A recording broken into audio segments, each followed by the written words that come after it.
Hi there, Allie Dunn here, leadership and Enneagram coach, coming at you with a question around career and the Enneagram, and if there is a specific career suited to each Enneagram type. Short answer is no. We can do all the things and be all of the things no matter what our Enneagram type is, but for certain types there are pieces of the puzzle that kind of connect more or make more sense based on your Enneagram type and your motivation and what you need. So I will just give you an overview of what I've seen either career-wise or even like the functionalities of certain roles and how that relates to your Enneagram type. So for the type 1, that is the strict perfectionist. I have worked with ones who are photographers, where you need to have an eye of detail. I have worked with ones who are in the home organization space, again, like perfection, working with detail, and then also worked with ones who are in an office environment. With the one, what makes the one feel safe and what makes the one feel good is order, right? So there needs to be it needs to be an organized environment, there needs to be order, and they're pursuing the good thing or the right thing. So working in an environment with a team who also has similar values is very important to the one.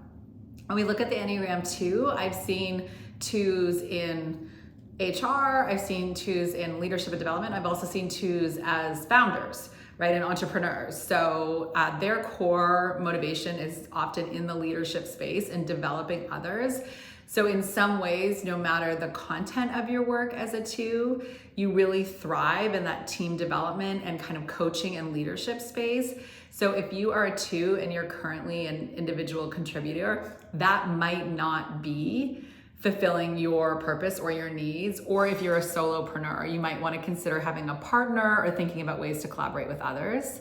If you are a 3, 3s, when I've done a lot of different team building events, 3s are in sales and marketing. That is a place that a 3 thrives, as well in the like executive leadership or founder space, just because 3s are so goal oriented and they're striving that they tend to want to move up the ladder, right? They tend to be kind of growing, and they'll have a team. They are they're adaptable. They also can be individual contributors, because like a sales goal for a 3 is a no-brainer, right? As long as the rules are clear and the goals are clear, then they're going to be striving and working towards that.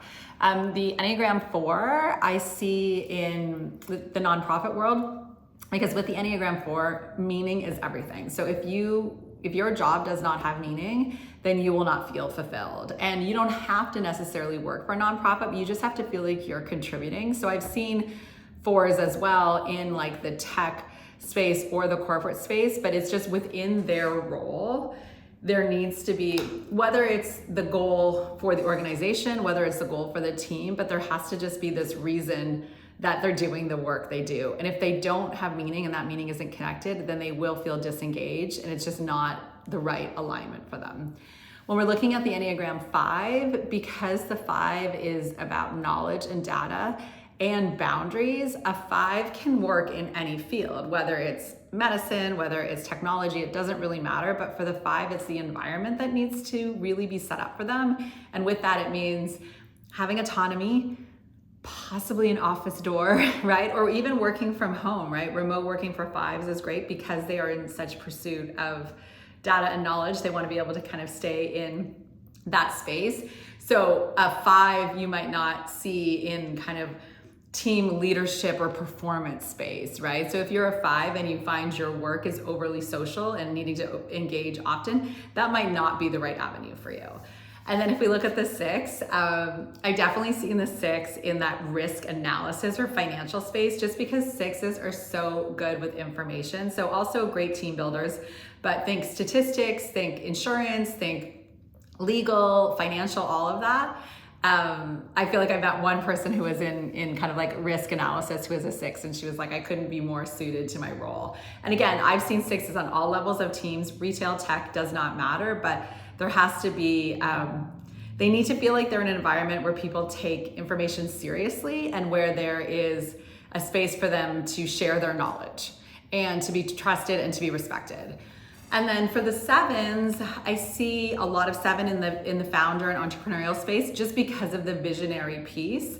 I also seen them though in, legal policy teams. So it's not that the content maybe is as important for the 7, but the 7 needs to feel like there is something they're pursuing that's bigger. They also make great leaders. Excuse me. They're also great on boards. They're also great visionaries, but they also need variety and autonomy. So if you are a 7 and you're working in what I would call maybe like a repetitive 9-to-5 space where you, can't be creative and you can't share your ideas, that might feel confining to you. That might not feel like the right role for you. You might need to pursue something that has more optimism, opportunity, and or variety. For the 8s, again, the 8s is kind of across the board. I've seen in leadership, in various roles, usually in a corporate or startup environment, because they like this idea of safety, control, wanting to kind of be the best, be an environment that sets them up for the best. So I haven't seen a lot of 8s in, let's even say with like the nonprofit world or in like low competitive environments, because an 8 likes a competitive environment. And then for our 9s, 9 is probably the one archetype that I've seen in every field, right? So because the 9 is pursuing harmony and avoiding conflict, it doesn't really show up as much in the nature of their work. So it's like I've worked with 9s that are in human resources. I've worked with 9s that are in, CEOs of tech companies. I've worked with 9s in this various range of work. So again, it's not the content of the work, it's just the environment. They want to feel like they're part of a team. They want to feel like they're leading a team. They want to feel collaborative.